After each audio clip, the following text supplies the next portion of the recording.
Good evening, all. I am Coach Annette, and my co host is Italia Armstrong, and we are honored to have Mr. John Bailey with us tonight.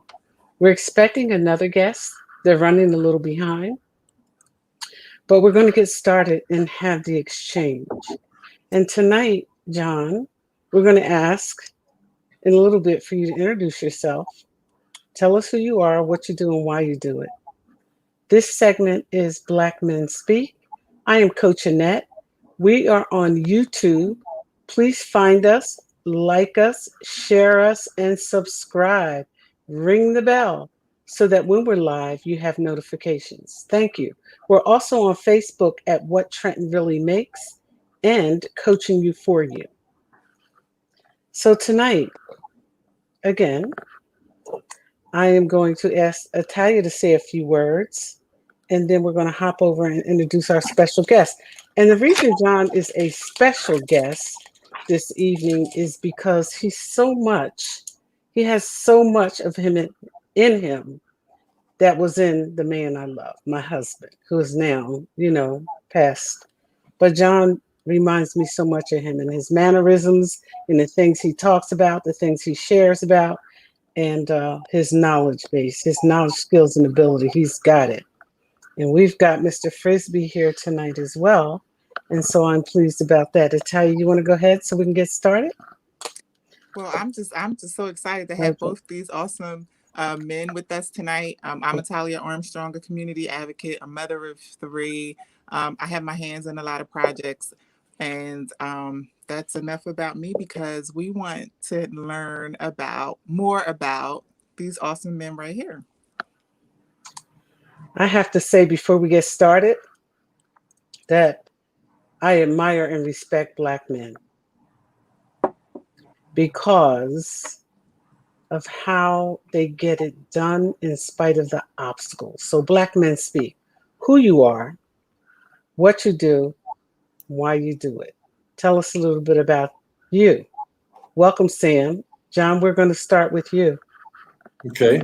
My name is John Bailey. I'm a political consultant with the Bailey Consulting Network here in Denver, Colorado. But as most of you know, my home is New Jersey. And so I commute back and forth doing different types of things. One and most important is community development. I think it's very important that as Black men, who much has been given, that much is expected. And so I'm one of those people who I believe belong to the community. And so that's who I am. What I do, as I said, from a community development and a political consultant perspective, is to try to make sure that the bridge between communities and elected officials are clear, that the message between the elected official and what he promises or commits to the community is clear, and that the follow-up that we should be about as a community, in fact, holding folks accountable is clear. And then why? I do it because my grandmother was 4'7", walked all over Danville, Virginia, pulled me behind her, was heavily involved in the church. My grandfather, who almost could pass for white in a position of trust in Danville, Virginia, allowed my family to be able to have some things. And so while I'm not special, I've been blessed. And I think part of what should happen for all of us is to get clear on what it means to be blessed. I mean, part of what we happen to do a lot is we compare ourselves, and there's no comparison between, for example, the sun and the moon, but each one of them have their opportunity to shine. And so I try to break that as a premise and a value added to what I do. And with that said, I'll turn it over to my good friend, the Honorary Commissioner, Sam Frisbee. Hey, Commissioner. Hey, sister. Now, look, you didn't tell me that you were retiring until I actually saw it. And I was like, doggone it, after the last time. So, but congratulations on that. Thank you. Deserve it big time. Yes. So who am I? First of all, I'm a child of God. I am the husband of Teska Tanya Frisbee. and the father of Theodore and Samuel Frisbee. I am the son of Janine LaRue, and I carry those things in my heart. Um, you know, I am also a servant leader. And so, Annette, I always call you my councilwoman because you were my councilwoman, and that's how I met you. When Yes. I came to the city, I was doing work here years ago for a nonprofit. I was doing work with nonprofits all over the country, and I've always had a heart to serve people who I feel have been unserved or do not have a voice. And so that is the work that I do. Um, I'm the CEO of the Capital Area YMCA, one Mm-hmm. of 47 African American CEOs of YMCAs out of over 900 CEOs across the nation. I've been doing equity, diversity, and inclusion work across the nation, especially over the last year because the YMCA has finally gotten that. But I Mm, also recognize that I need to be a leader, a vocal leader in government. And so I ran for office several years ago because I recognized that we did not have a person of color on the commissioner board, mm-hmm. and we didn't have strong representation from the city of Trenton, which is where I live. And I wanted to make sure that our voices were heard. So the work that I do is hard work, right? Everything that I do, it all connects. People say, well, are you the CEO today or are you the commissioner today? I'm both. When I walk into a room, I walk into the room as CEO of the YMCA and as the chairman of the commissioner board because I never know which hat I might need to put on depending upon who I'm talking to. And so the goal for me is to serve people and serve people in our community. If you look at what has happened during the pandemic, talks about the work that I do. During this pandemic, we've had challenges feeding people in our city. And we pivoted March 17th of last year after the governor shut down schools as of March 14th last year. And my organization has served to date 800,000 people in this city. That's the work that we do. When other people were in their houses trying to figure out, okay, how are we going to help other people? We were out in the streets already helping other people. So I will That's leave an it there incredible. and answering some of your questions. That's an incredible introduction. And so now we're just going to let it flow. We're expecting a few more people, but we're just going to let it flow. And what I'd like to talk about tonight is if you have one message or two to give to the young men today, what would it be? Well, a couple things. One, get an education, and two, show up every day. Because if you show up, even if there's a process in getting that education, they can't move around you because you're right there in front of them. And I think that's the biggest issue. One of my good friends, Poppy Sanderson, has a logo of an unbalanced scale, which Yes. has sports on one side and a book on the other, with the book weighing more than the athletic equipment. But the theme of the logo is education outweighs them all. And so that is the message that I would be sharing. One, get your education, and two, show up every day. Absolutely. And so that's important. We also have another guest here tonight before we move on. Ed Giddens, Chief of Staff to Assembly Reynolds Jackson, The bowler, Assemblywoman. Yes, the bowler has joined us. he has joined us. And it is a pleasure. We're talking about who we are, who you are as Black men, what you do, and why you do it. And so, Ed, introduce yourself, and I'm going to give you a chance to jump in here so that we can move forward to the discussion that you heard coming on the line. Thanks for joining us tonight. You're very welcome. Thanks for inviting me. Good evening, ladies, and my gentlemen mentors who I've worked so diligently with over the years. I'm Ed Gittens. I'm the Chief of Staff and Campaign Manager for Assemblywoman Verlena Reynolds Jackson, who represents the 15th Legislative District, which is part of Mercer County, large part of Mercer County, and also part of Hunterdon County. What do you, and so tell us a little bit about what you do and why you do it. My role for the Assemblywoman is twofold. One, I coordinate her legislative campaigns when she's running for office. Mhm. which for us now is every 2 years in the New Jersey Assembly. Wish we were like the Senate and only had to do it every 4 years, but Right? for us it's every 2 years, which really amounts to once every 18 months because you got to start planning for that campaign after 18 months. And then I also her chief of staff. So I run the day-to-day operations of our legislative office, coordinate all of our policy and research, and interact with a lot of our constituents and also our fellow legislators from throughout the state as far as moving the Assemblywoman's agenda forward and how we can best serve our constituents in the 15th legislative district and throughout the New Jersey. Because when legislation is passed, unless it's a specific pilot program for a specific municipality, then it's going to affect everybody in the state of New Jersey. So we're very mindful of that when we're looking to move legislation forward. Thank you. And so, Italia, as you can see, we have some incredible folk with us tonight. Yes, we do. People I admire and respect. And that doesn't come easy, as you know, for those of you who know me. And so I'm going to pause here for a minute and just ask, I'm going to go back to John because it's Women's History Month. Shout out a woman. Shout her out. Tell us one woman or two who's doing it, who you admire and respect. Well, I start first with my wife, who, as Dr. Bailey, is doing unbelievable work in education as an anthropologist, as a social scientist, and with social equity work.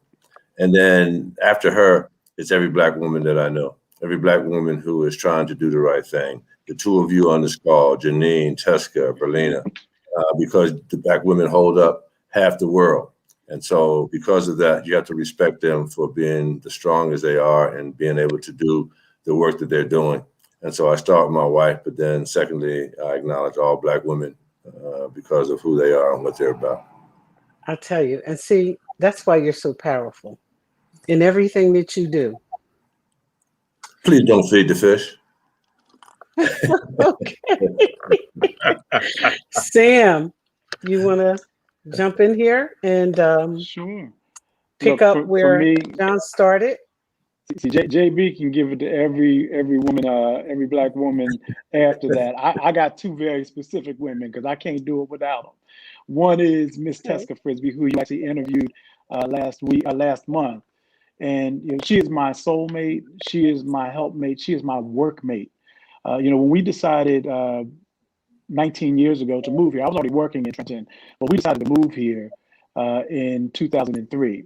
And we had just built a home in West Hampton in 1999. And we built that home because we took custody of my nephew, who we wanted to give a strong education to. And he went to high school at Rancocas Valley and he did well. And when I had an opportunity to move to the city and become the director of recreation, Doug said, well, you got to move here. I said, well, I already work here. He said, no, you got to move here. I said, okay. I went home and said to Teska, I got the job, but only if we move to the city.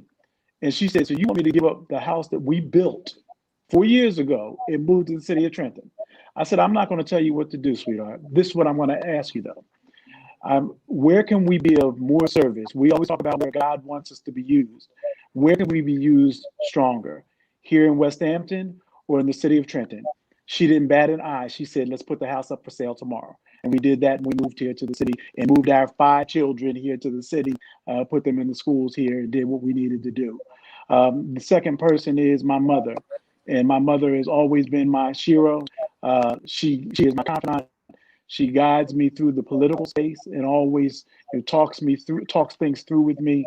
And you asked the question, I'm going to wrap that into this question, the last question, which was what we tell young men. I'm going to tell them what my mother told me years ago. The first thing is to be good for your word, right? And so when you tell somebody you're going to do something, you do it. I was called on to a couple of different candidate forums tonight because, as you know, I'm up for re-election this year.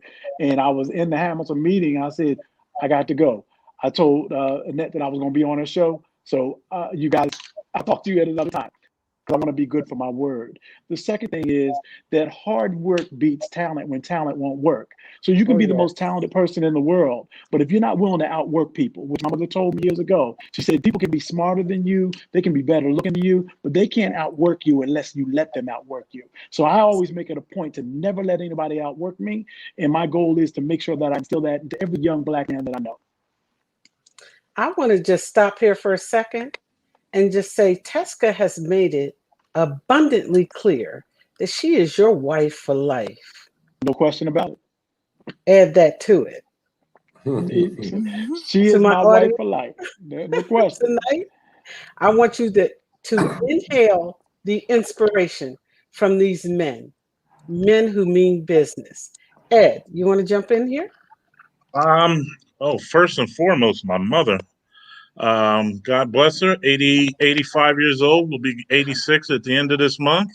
Wow. Still my inspiration, my strongest supporter, my angel, and has supported me from day one. You know, whether it was little league sports, college, my career after college, my mother's been there for me. And then the 6 women in my family, my two sisters and my 4 nieces are my inspiration in terms of making sure they understand, particularly for my nieces, what a good man looks like, and how they should be treated by a man. And then my sisters in terms of being my rocks and support system, and people that will also put me in check when I need to be put in check. So that's it. Those ladies in my life are the most important ladies in my life. And so, if you had to say anything to the audience tonight, what would you tell them? To the gentlemen, understand your core values, and stick to those core values. You were raised with them. They were ingrained in you, and we all have them. So understand what it is that you value, and don't stray from those values. In addition to, as I think it was Sam said, being true to your word, being confident and true to your word, and being honest. One thing you can't do is rebuild that trust once it's lost. And there's nothing more important than your word. That's right. And so I just want to say one thing, and then Natalia's going to jump in here with her questions. Who you are is your character. It's what you do. Sam spoke to that. John spoke to that. You spoke to it. What others think of you is simply your reputation. And that's the difference between who we are and what others think. Who we are speaks to simply what we do, and that's our character. Italia, you want to jump in? I do. I wrote down some questions because I'm just interested in getting you guys' take on what I'm about to ask, because you guys are prominent members in the community. And you guys recently honored 100 Black men, which was awesome. Yeah. And I think that should be an ongoing thing. But when we consider the high rate of young Black men being murdered, how are we bridging the gap between the Black men who are no longer here, but let's say children are here? How do we bridge that gap, or how do you guys in particular as men bridge that gap in the community? And then I have my second question, which is, in this current environment, where being able to display emotions without having manhood be attacked or questioned, what are some ways you guys are tackling that as prominent members in the community? Well, first of all, I cry. Okay. I don't give a damn if anybody knows that I cry. I think that's something that is okay with me, because there are things. I'm an athlete, and so emotion is part of the game. And Yes. so there are times that you cry. There are times that you're emotional. And so every day, using the basketball analogy, you should get close to tears for something that is out there, because I think that is what connects me to my humanity. All right. Because I'm not here trying to be blacker. I'm trying to be, because that's who I am. I'm here trying to be more human, because I think that's the opportunity for all of us to get beyond that. And just to side the question a minute, if you go back 6 million years to Africa, Olduvai Gorge, and that's where man and woman evolved from, and theoretically speaking, we're all Africans, including the white people and the brown people and the others out here. And so part of what we have to do is to find that connectivity that we lost. And for Black folks, we have to recapture our African mind. And so with that as a premise, then it's talking to young folks about part of our theme in recognizing the 200 Black men, not 100, was to get them to deal with the whole concept of who are you, why are you here, what you going to do, and when are you going to do it. Part of the succession or part of the transition or transformation of information is intergenerational. We have not done a good job of older Black men sharing with younger Black men, but this call is an example. I got 20 years on both Sam and Eddie. Both of these, and Eddie came onto this conversation talking about his mentor. So for them to view me in those terms suggests that I feel good about the fact that I'm passing on something to them. And my challenge to them is to be able to pass on something to the next generation, which Eddie does, and Sam and his job does as the head of the YMCA. So part of it is being able to share the information, pass the information, bring history into the context, try to make these young brothers realize that they have been bamboozled and led astray. And part of it then is to challenge them and encourage them and motivate them, and sometimes drag their little Black behinds into school and the class and anything else I need to do, including programs that are after school that'll be beneficial. So I'm coming after you. I want your mind and I want you behind. All right. I like that. Natalia, John put it down. Come on, Ed. For me, I attack it a different way. I've served, I've done mentorship, I've worked in programs, I've directed programs that were focused on the betterment of men, Black men. When I ran fatherhood program in the city of Trenton, working with men become better fathers, become better people, understand how important critical thinking is for them as they move forward, and understanding that child support isn't about money. It's just not just about money. So being able to mentor those men, but right now I approach it from at a different level. Part of my responsibility is helping to craft legislation that is going to positively affect our communities, particularly our Black men and women in our urban areas. So with that in mind, as I craft this legislation, we look at different programs and things and look at the deficiencies of our communities and look at different programs that might be beneficial, not just for the state of New Jersey, but when you dial it down to the urban communities and dial it down even more to the city of Trenton, who we represent. When we look at legislation that we have, and Natalia's going to love hearing this word, in terms of cutting the check and reparations, and helping to try and move that task force forward, whether it's a restorative youth and transformative justice pilot program that Brother Frisbee has worked with us on, in terms of making sure we provide wraparound services for those youth that are coming home from incarceration, but also services prior to for them and their families that consist of mental health services, job development services, whether it's in the construction, whether it's in the trades, whether it's in business, or whatever the case may be. Make sure those programs get put together within this state for our urban communities, because our government has a tendency to forget, those urban communities, but they don't forget it at election time when we bring out 94% of the vote for that leadership come election time. So don't forget us when it's not campaign time. That was Come awesome. on, Sam. Come on, Sam. So I want to say that, first of all, JB is one of my mentors. He's raised me up in this. His brother's been with me ever since I've been in the city of Trenton. He just walked into my office one day and said, "I heard they got a young gun down here that is going to do some good stuff." and I'm gonna stay in contact with you. And even though he was living in Denver, he was always in contact with me and helping build me. Brother Ed knows his business. For me, this is not about what we do, Sister Talia, to impact those young people, because my whole life is part of that testimony. I live this thing. I don't jump in and jump out.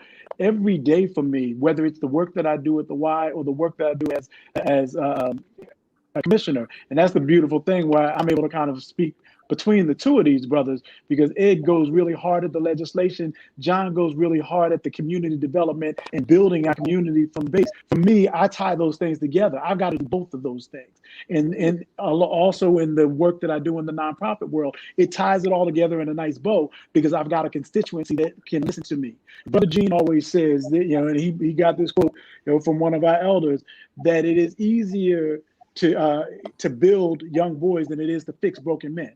Right. Yes. And so for me, I start young, and I'm really working on making sure that we're building those young people. But I've also worked in the area where we're fixing broken men. And I'm talking to those brothers as well. So where I can fit in as a mentor, I do that. Where I can fit in as a brother, I do that. Where I can fit in as a provider of a program, I do that. It's about how I engage my community.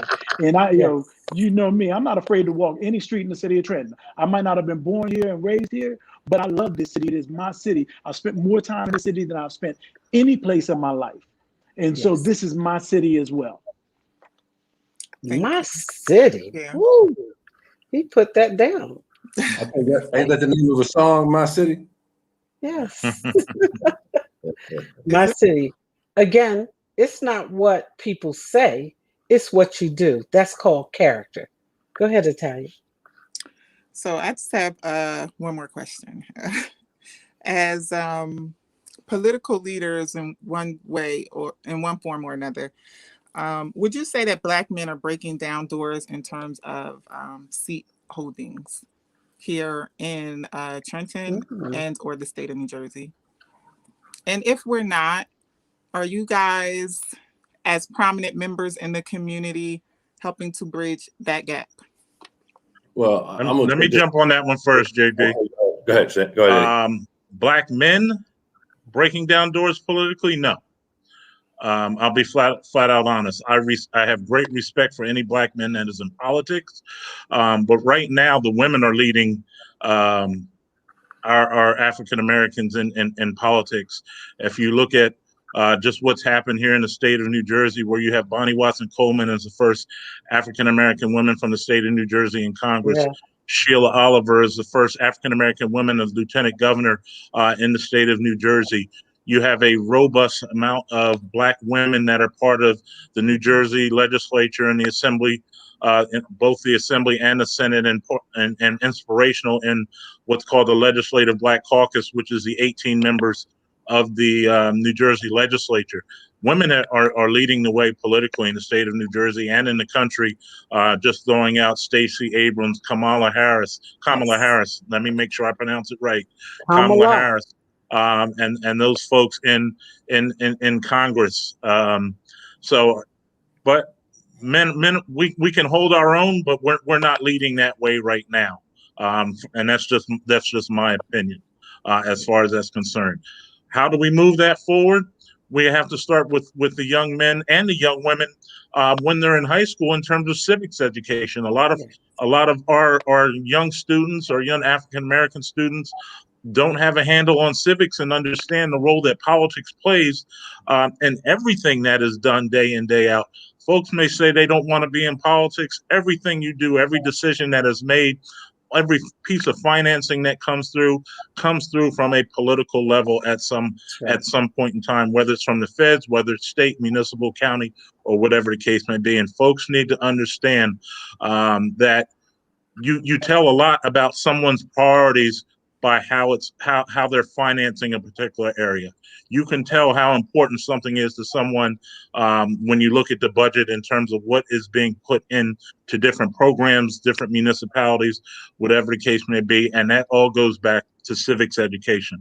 I was blessed. I fell into my major in college in terms of political science. That's not where I started. I started in business administration, and when I transferred colleges, I ended up in politics and was able to be mentored by some great people here in the city of Trenton as an intern in my college years, starting with John Watson. When he was in the assembly way back in 84, 85, and my career has come full circle. But everything that is done, folks may say they don't want to belong to a particular party or be independent. Understand, it comes back to politics. It does. You want to go, Sam? Sure, JB. What I see, Sister Talia, is that we not only are Black men not breaking down the door, but people of color are not breaking down the door. If you look at our legislature, our legislature looks really pale. It's better than it's been in many years, but it's still very pale. We've got to begin building a stronger bench. And we lost something very similar to when President Obama won the election. Black folks said, oh, we have a Black president, now everything is okay. They forgot they needed to come back and vote midterms to make sure that the people that supported him and supported his agenda were going to be there.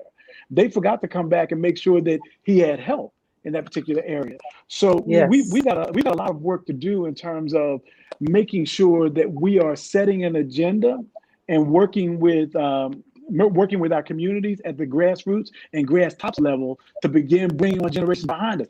I'm not a young elected official, right? When you talk about elected officials, people keep calling me young because they've only seen me in this space for a couple of years. I'm 52 years old, right? When we talk about young elected officials should be those 30-somethings. In Moorestown, New Jersey, they just elected the first young Black mayor. He used to work for Senator Booker. Young brother is 24 years old, right? As the mayor of Moorestown, New Jersey, right? We need to be building benches like that. So instead of somebody talking about the young elected official Sam Frisbee, who's 52 going on 53 years old, we should really be talking about that young elected official that's 35, 36 years old and bringing a different vision to the table. So we got a lot of work to do, men and women, people of color, making sure that we build a bench and we get them elected. Thank you. John. Being a political consultant, part of what I do is identify candidates and get them elected. I'm a hired gun. And so I understand. Good at it. And I understand that politics is the only game in town. And so we can act like there are other things that are happening, but everything is driven by that. And so part of, Italia, what I try to focus in on is a succession plan. All right. And I stress that because part of what has happened is that the older generation did what we did, and we didn't pass information or opportunity down. And once we left, everybody was struggling and spinning in a circle going nowhere. Right. And so part of what has to happen is that we need to start focusing in on, and which is why what the Capital City Area Black Caucus is doing, is trying to bring that communication between community and elected officials so that when you do go to represent us at the Assembly or at the Mercer County Commission or on City Council or in the Senate, there's been a discussion between the Black community and what it is that our elected officials will do. Part of the problem is that there's no monolithic Black community anymore. You know what I'm saying? Folks are living all over. So you may be in a community that is partial Black, partial white, and partial brown. And as an elected official who happens to be Black, you got to represent everybody and not just the issues and interests of the Black community. So that's one piece. The other piece is that I think the pendulum of justice swings back and forth. And it's different in every community and every state. In Colorado, it's one way, in New Jersey, it's another way, in Illinois, it's another way, and down in Texas, it's a whole another way altogether. You know what I'm saying? So when you look at all those things, then you come to grips with the fact that there are deficits.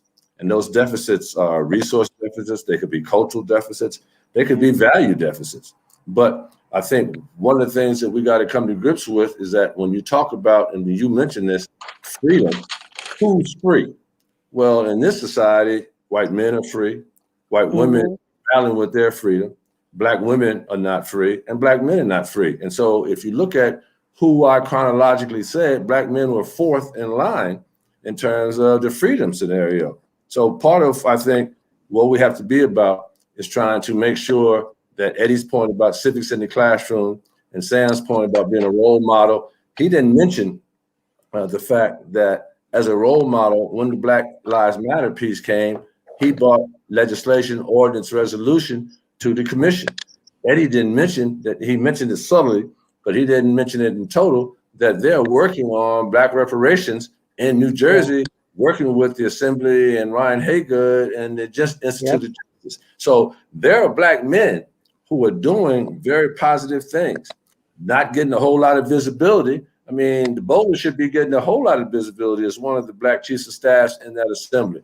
But you know what I mean? So part of what we do is not only lift up our women, lift up our men, but we have to be able to tell our story in such a way that that story then resonates with those young people who are coming before us and those older people who've gone ahead of us, because we are standing on somebody's shoulders and somebody's standing on our shoulders.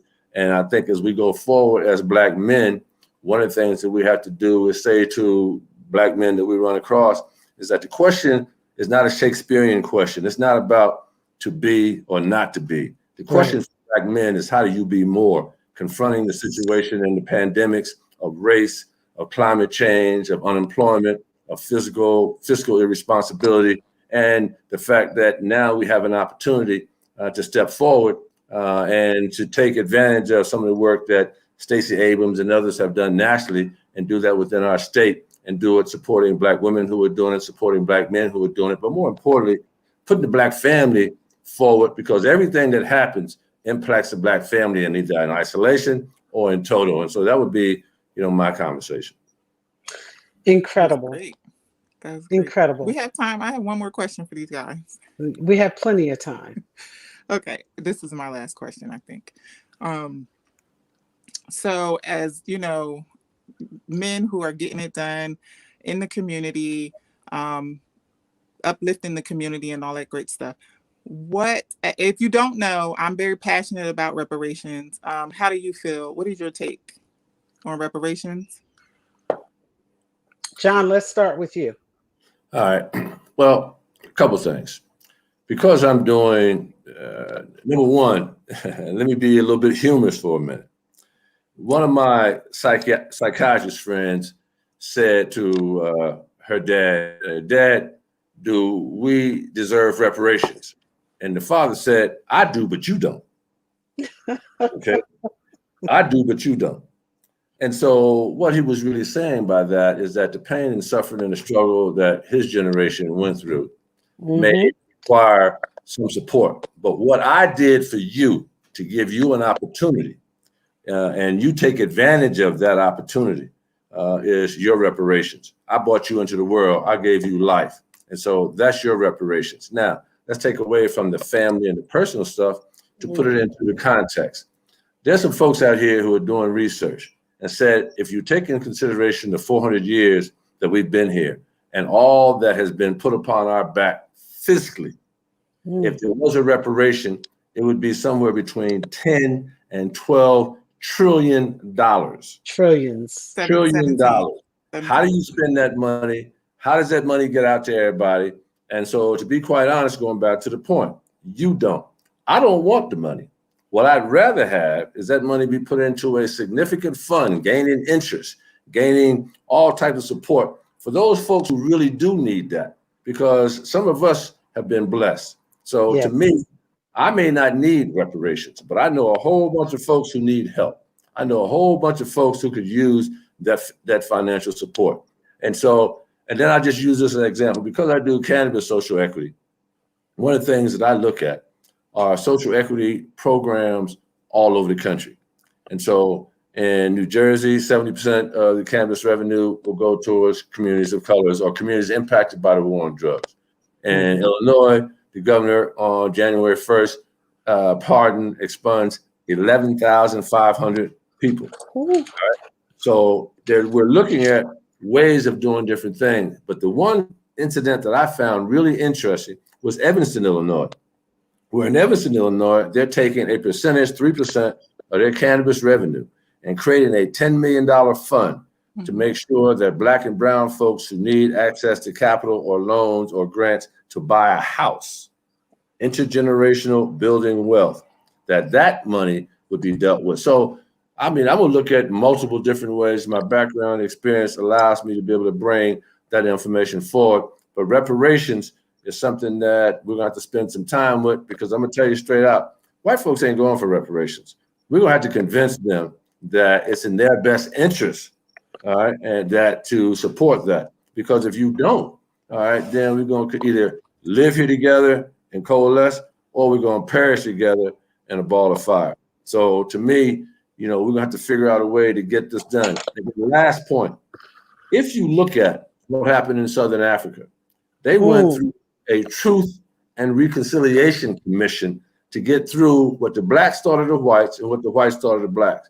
Here, we just went up from slavery. They let a whole bunch of black folks out into the world with no support, no food, no clothes, and told them to make it work. And to our credit, we still here. We made it work. So as a unit, as a people, we're survivors, and we can do a whole lot. We just got to believe in ourselves, because again, they've tried to steal our African mind. And if we can go and reconnect our spirituality with our inspiration and our motivation to be more and do more, look out. The most dangerous man in America is a brother with a library card.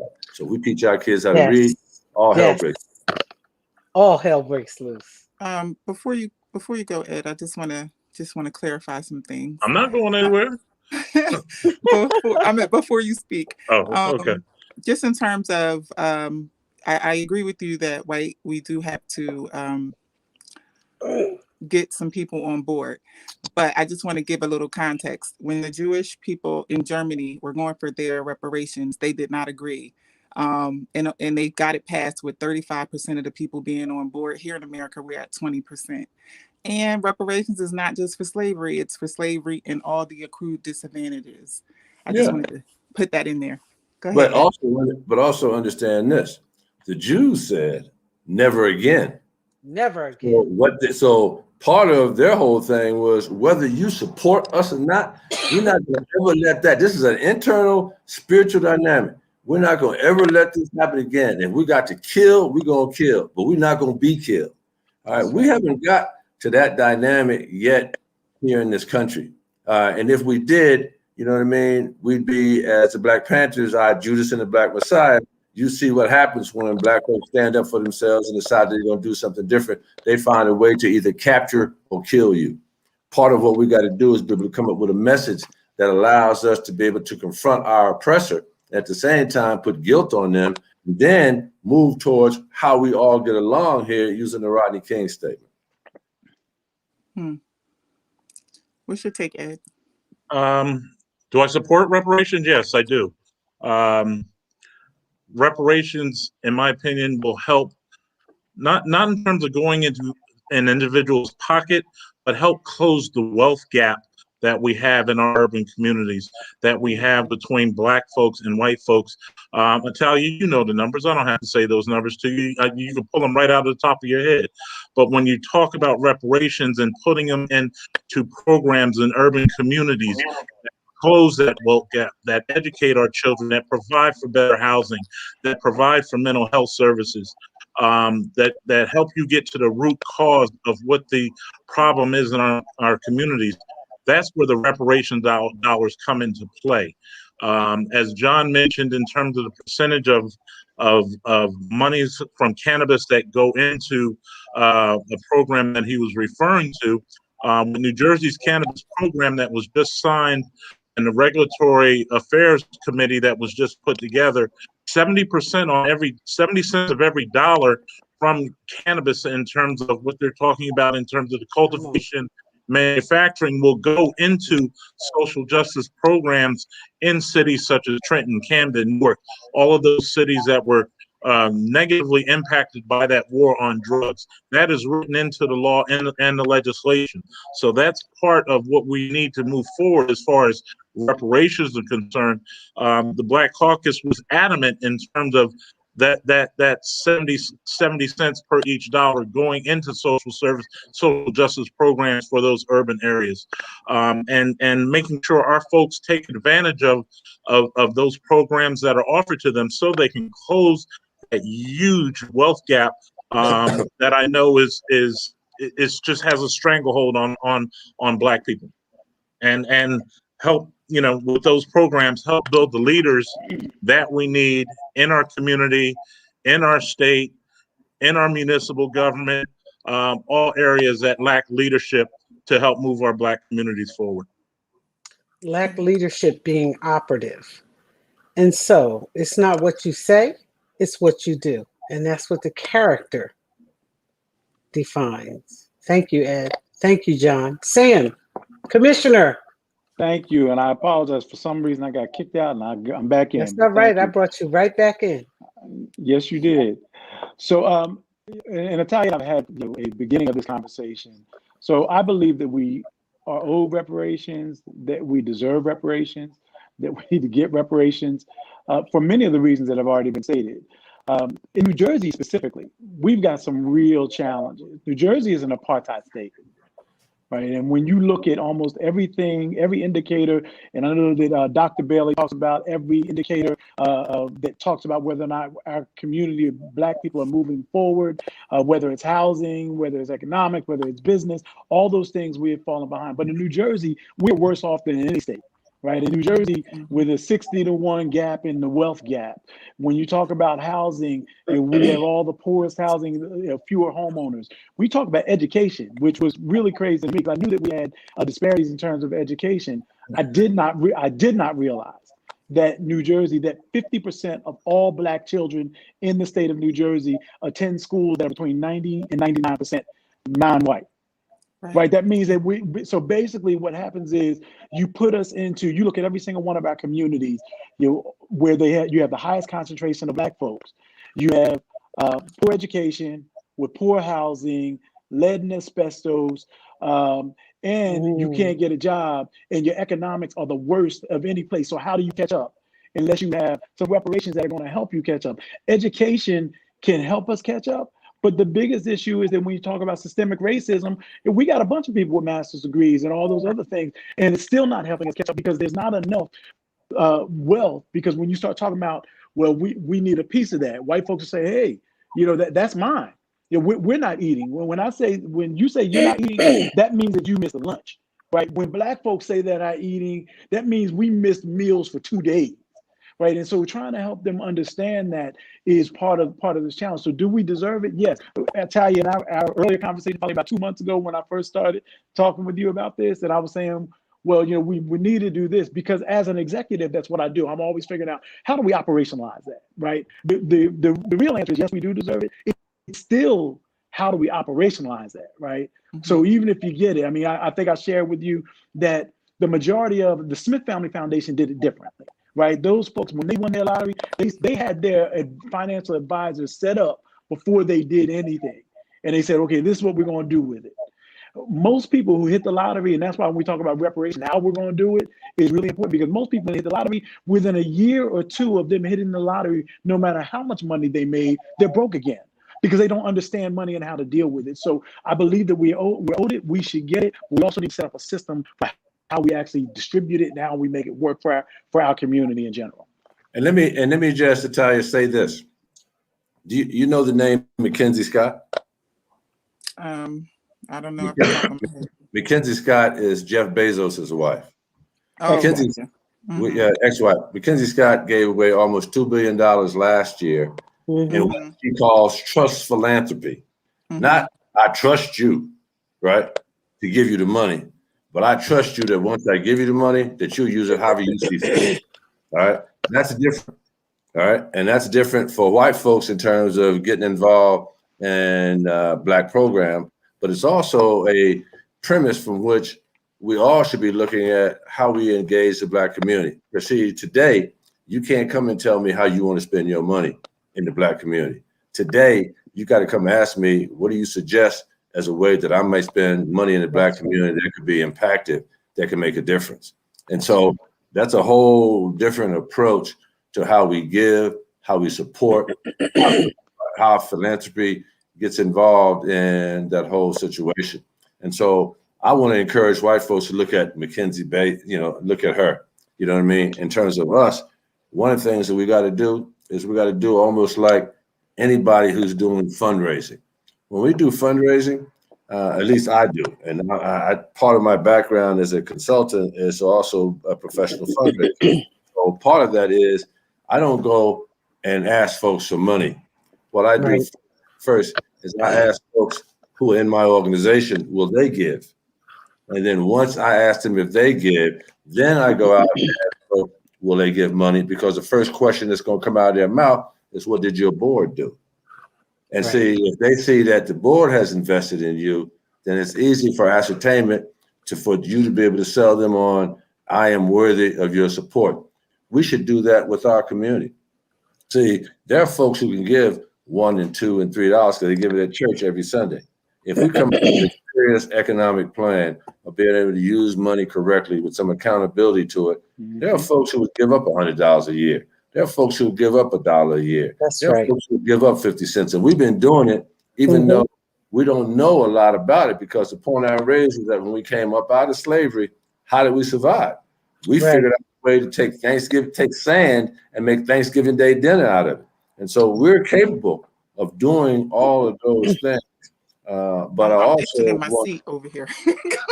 But I also just want to acknowledge the fact that Sam and Eddie, each one are coming from a different place. But see, that's what's so good about Black men in the Black community. Yes. Or about these three brothers here, all right, is that we may disagree, but we're not going to belittle each other. We're not going to disparage each other. And we're going to hug before we get off the phone and say, because there are too many things that we agree about for us to let one disagreement be the premise for not being able to get the work done.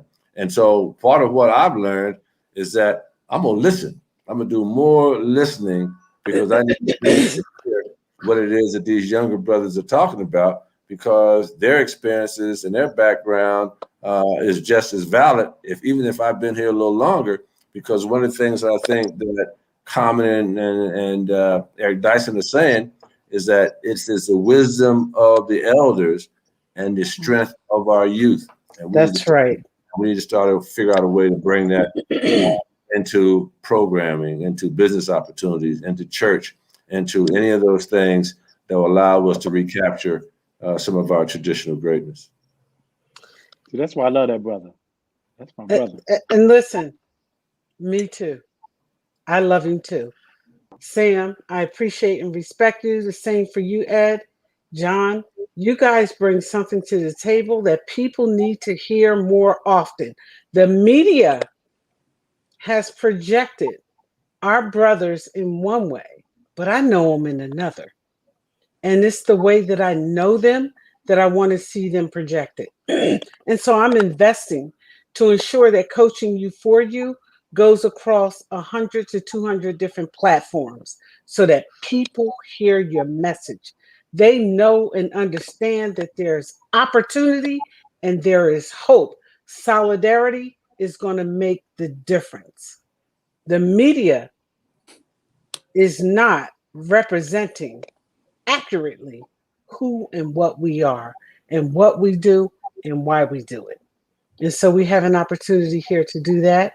I'm going to invite all three of you back again. I am Coach A.